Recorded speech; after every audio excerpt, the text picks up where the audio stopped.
All right, well, good morning. Thank you so much for joining us for our monthly free webinar. Today we're going to be going over incident investigations. We've got a lot of content to go over, so hopefully I can squeeze in the basics for you on incident investigations. My name is Natalie Gupton. I am the Vice President and Chief Operating Officer at AgSafe. I am located in Louisville, Kentucky. However, the AgSafe office is headquartered in Modesto, California, so our work is nationwide.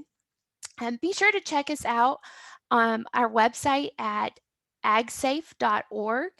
And of course, follow us on social media. We have lots of updates, upcoming classes, regulatory updates, lots of information that we do post on our Facebook page. And you can find us at AgSafe Online. So that is on Facebook and Twitter. So just a quick disclaimer for you to review before we dive into today's content.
Okay, well, thank you for reviewing that. So some of the objectives that we're going to touch on today is the process and purpose of an investigation, an investigative plan, interviewing, evidence collection, report writing, and corrective action. So remember, we're just going to do a high-level overview on each of these topics today.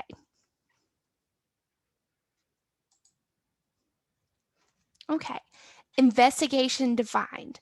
So there's many instances in which you may need to conduct an investigation, but what exactly is an investigation? So it's an orderly and thorough examination and inquiry into something or someone and making sure the inquiry is well documented. The information you gather should be put into a report. So on the screen here, you see the words factual information. So that is very important for you to keep in mind when you are doing your examination or study. So again, an investigation is the examination, study, searching, tracking, and gathering of factual information that answers questions or solves problems. So again, we want to make sure we focus on the word factual.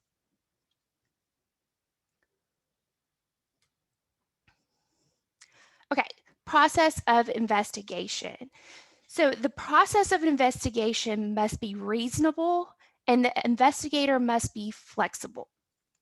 In order to be successful, every investigation must have a meaningful purpose and be completed ethically and lawfully. So you see those two words highlighted here as well. So we talked about factual, now we're talking about ethically and lawfully. So you want to make sure that you also keep those in mind as you are preparing and or conducting your investigation. Additionally, preparation and planning are essential steps prior to any investigation. It helps you keep your quote ducks in a row, and make sure that you're not missing important steps or pieces of information that you need to gather to have a proper, factual, ethical, and lawful investigation.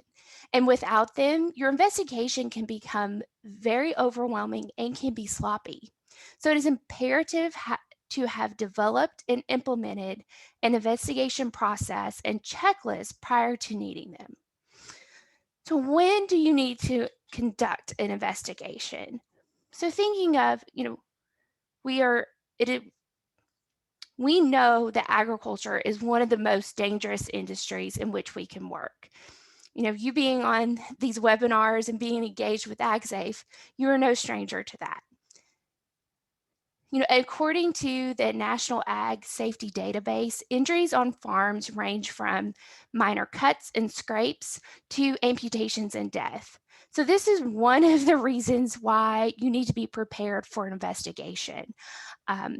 Injuries, illnesses, and potential deaths are one of those reasons why you need to conduct an investigation. As an employer, you have the legal obligation to identify and eliminate these workplace hazards. A thorough and compliant incident investigation gives you as the employer the ability to identify the cause of that injury or incident and avoid them from future occurrences. You will identify the cause of an injury. You can improve safety practices and procedures. And more importantly, you want to focus on creating that safe work environment for your people. So that is just one reason why you need to be prepared for investigations, and one reason why you may need to conduct an investigation. However, it's not exclusive. Illnesses and injuries are not the only reason why you need to conduct an investigation. So there's a few reasons that you may need to conduct one in your workplace or on your farm or operation. So that we could probably define what you see on the screen in 3 categories. You've got property offenses, non-property offenses, and violent offenses.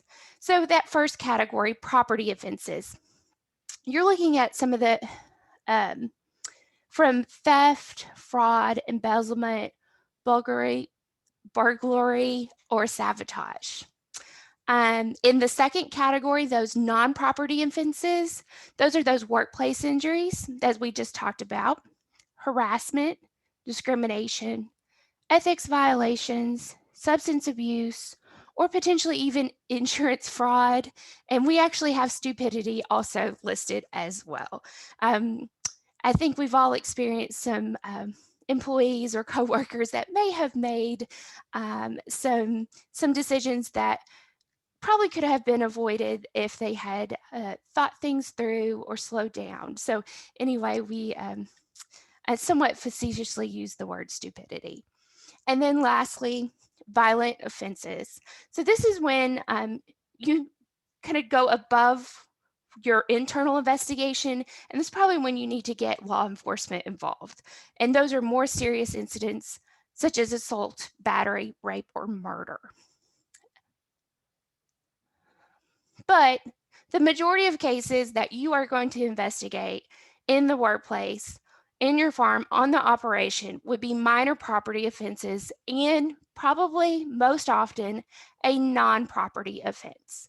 So looking at the list on the screen, we talked about safety violations, on the job injuries, failure to perform a duty or responsibility, not following company rules, and then destruction of property, on-the-job substance abuse, theft of product or service, mischarging of time, violence in the workplace, harassment or discrimination, and the misuse of company property, such as technology, computers, cell phones, etc. So taking a look at that list, you can see that injuries are not the only reason why you need to conduct an investigation. Could be a variety of reasons. Sometimes it could be a combination of these, of an employee that may have um,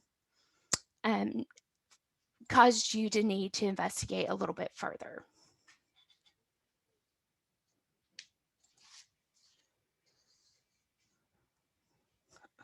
Okay, meaningful purpose. So we've talked about some of the reasons why you need to conduct an investigation, but before getting started, you need to make sure that you have a clear purpose of conducting an investigation. Every investigation should have a meaningful objective. And then those objectives define the fact finder's purpose and track progress. Some objectives may be: 1, to identify the true nature of the problem; 2, determine who was involved and why; 3, to collect information so that if disciplinary or corrective action is necessary, it is handled appropriately; 4, to complete the investigation with the least amount of disruptions possible; and 5, to achieve the best possible outcome. So you may not necessarily have these objectives written down.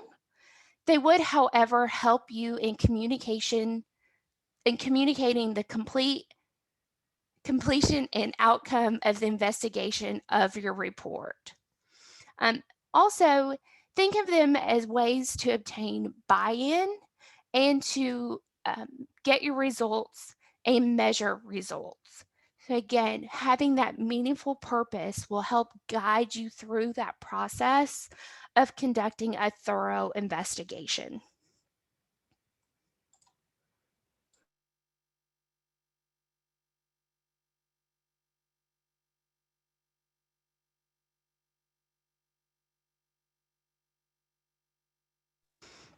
Okay, the investigative process. A lot of this investigative process is preparation. As we talked about in the very beginning, you've got to have a plan to be able to conduct your investigation thoroughly, factually, ethically, and lawfully. And so taking these steps into consideration will help you get to that point. First of all, where do you begin? If there is an emergency situation, if there is an illness, if there's an injury, clearly you want to take care of that emergency situation prior to beginning an investigation. Once the immediate emergency has been tended to, then you begin that investigative process.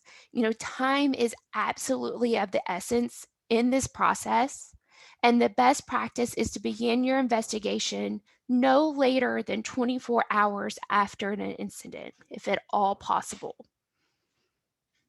So again, you need to create your plan to help guide you through the process without missing critical information that will aid you in identifying the root cause. So first of all, you see 4 steps on the screen. Again, we talked about this is a lot of preparation. So you need to list the potential causes or violations involved.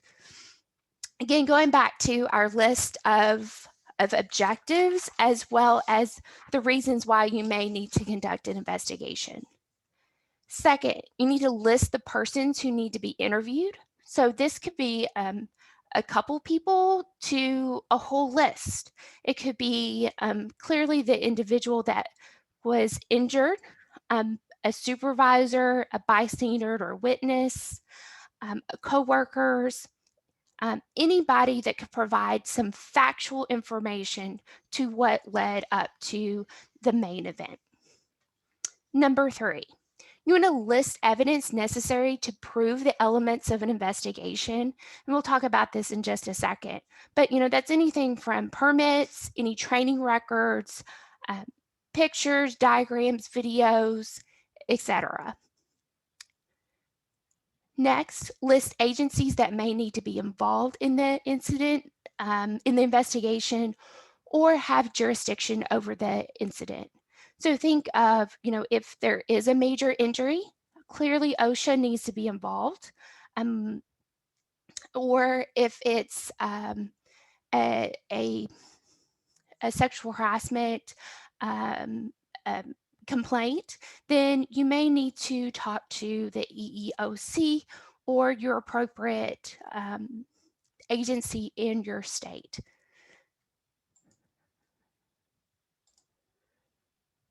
Next, number 5, list persons who need to be provided with periodic updates.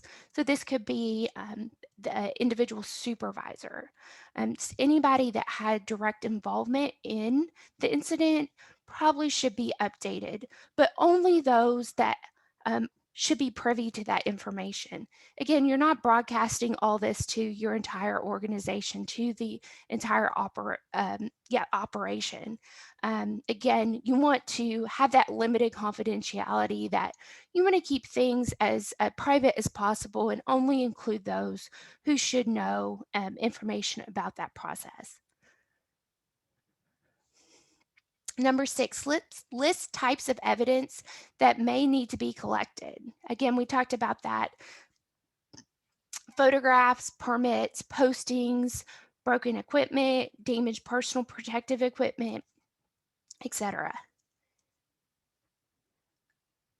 Next, you write the investigative report. So you go through all this preparation, listing all the individuals, collecting all the evidence, ensuring that you have checked all the boxes there. You conduct the investigation, and then now you're writing that investigative report. You summarize findings, and then finally you take appropriate actions, corrective measures based on your finding. This can be a wide array of things that you can that you need to do to provide corrective action. Is depending on the purpose of your investigation, but also why you're conducting the investigation and the incident that actually occurred.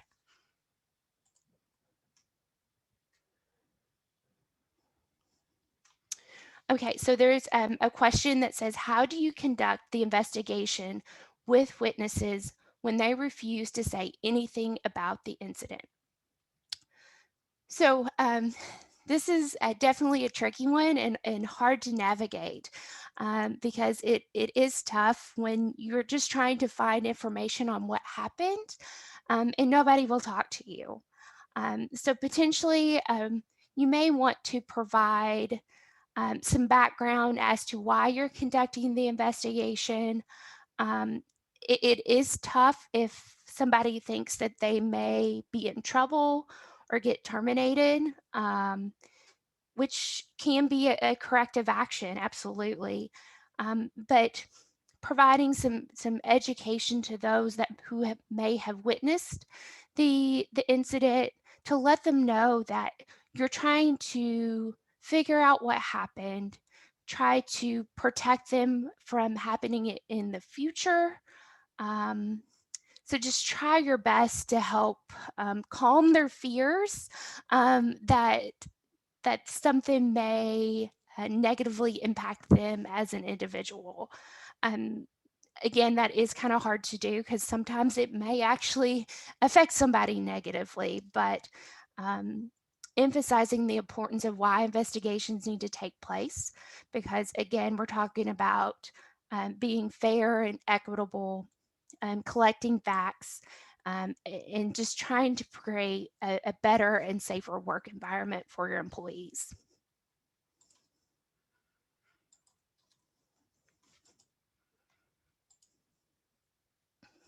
Okay, so conducting an interview, and again, that kind of relates to the question about how do you conduct an interview if nobody will be willing to conduct the interview with you.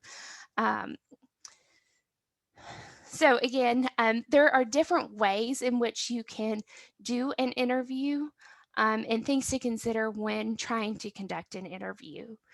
Again, timing we talked about, it's very important to be prompt and conduct that interview as soon as possible. Again, talking about conducting your investigation within 24 hours of that particular incident.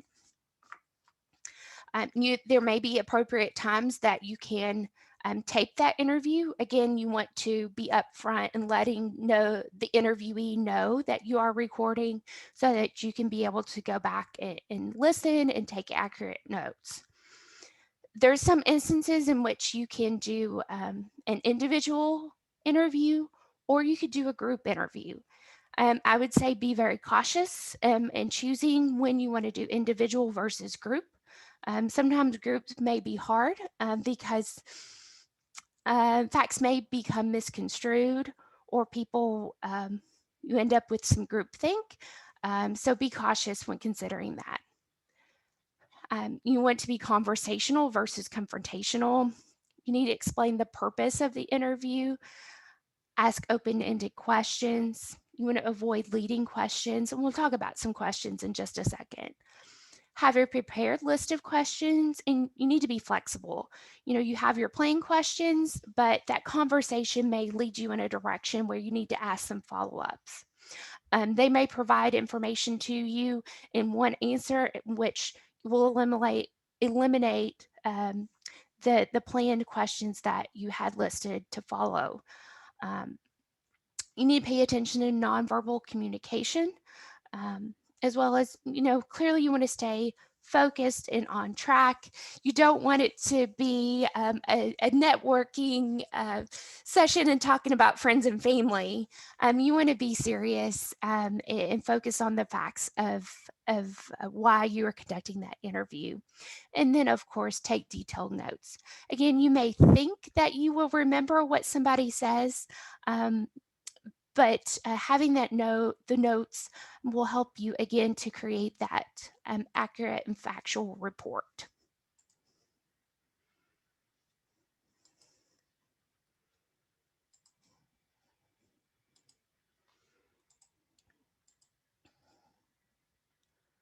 So here are some examples of questions. Again, open-ended is not just a yes or no answer. It's questions that the individual needs to provide actual statements and provide more information. It's not just a yes or no. So some example of questions are, where were you at the time of the incident?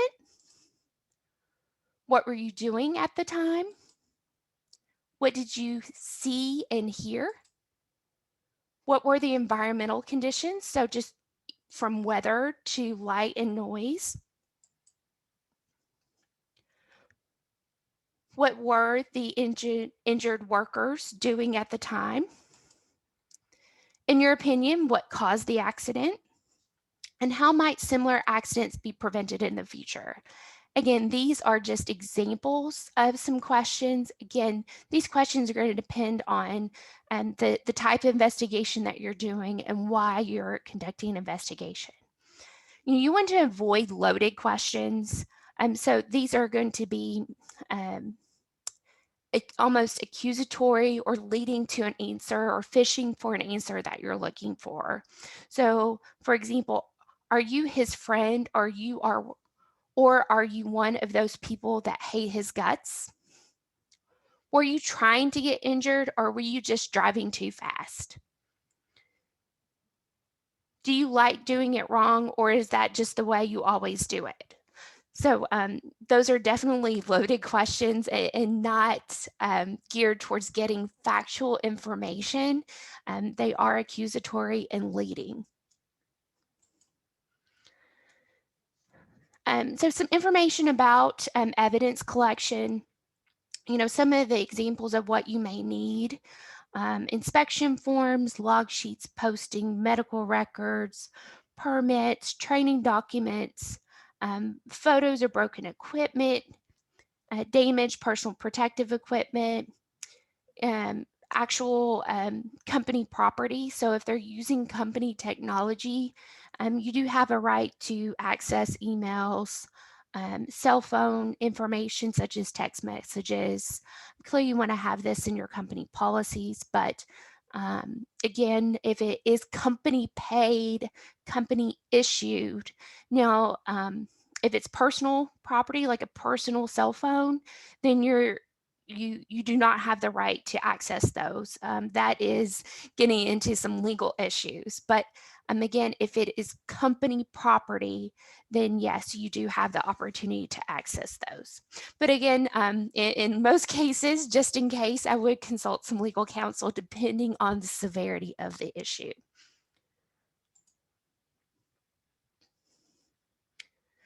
So investigative report writing, here are a few tips to consider. Again, using an active approach versus a passive approach. So he stated rather than it was stated.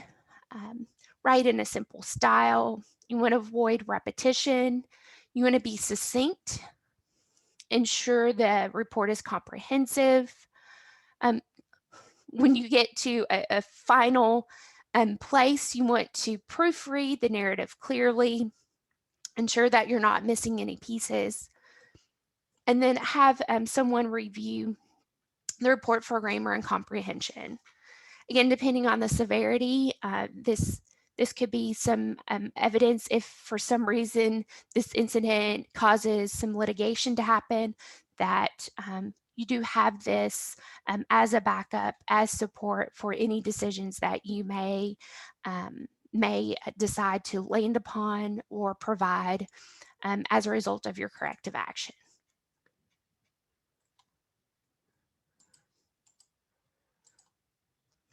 So these are examples of some corrective action. Again, it depends on the severity of the issue, why you're conducting the investigation, but you want to take your corrective action immediately. Once the cause of the incident has been determined, take action to correct problems and prevent future accidents. You need to document the corrective process, outline the steps taken and who took them. Corrective action documents provides evidence to support the corrections made after the investigation. So some of these, so of course this is somewhat of the process. Some examples, again, depending on the incident: replacement or repairs to machinery and equipment, posting signs as a reminder to wear personal protective equipment, warnings and other necessary precautions, training, retraining or possible disciplinary action, creation or updates of safety programs. Those are some examples of some corrective action. Okay, so there was a question about, do you have a sample investigation form that could help us make our own? So as of right now, I do not have a simple investigative form. Just because the reason to conduct an investigation varies so widely. So unfortunately, I do not have a template to provide for you today. So with that brings us to the end of today's webinar. Again, if you have any questions, feel free to reach out to the AgSafe office. I do not have my email on there, but it's simple. It's Natalie@agsafe.org. Of course, you can also reach out to safeinfo@agsafe.org as well. Just a reminder, we do conduct these webinars monthly. So next month, on May 11th, we're going to talk about MISPA. So the Migrant Seasonal Worker Protection Act, those common violations. So we're going to do a quick overview of those. And then on June 8th, we are going to talk about heat illness prevention. So some great webinar opportunities. Again, it's the second month of each month, or second Tuesday of each month, 8:30 Pacific time, 11:30 Eastern Standard Time. So I have a couple more questions. Somebody said, I only have a verbal consent for recordings. Must I get a written consent? You know, Rosa, I think it's better to be safe than sorry. Having that verbal consent on the recording, yes, that's great. I would say get it in writing as well. we always say if it's not documented, it didn't happen. Just in case something occurred to the recording, you didn't catch the verbal consent at the beginning, anything like that. So I would also get it in writing, just to be safe. And then there's a question about, will you be sharing the slides? Yes, I will follow up with copies of the slides as well as a link to the recording, that once we get it posted to YouTube. So with that, does anybody have any more questions? I will hang out for just a moment and see if any of those pop up. You can either use question and answer or the chat box.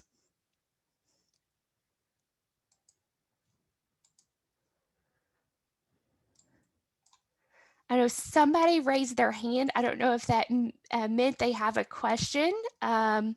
Again, please just use the question and answer feature or the chat box.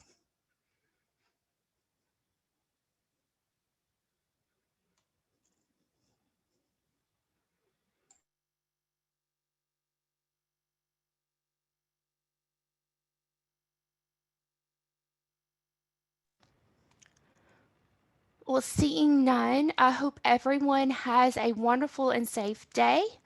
I will pause here, but again, I'll hang out for just a couple more minutes because I know typing takes some time. So again, thank you for joining me today, and I hope everyone has a wonderful rest of the week.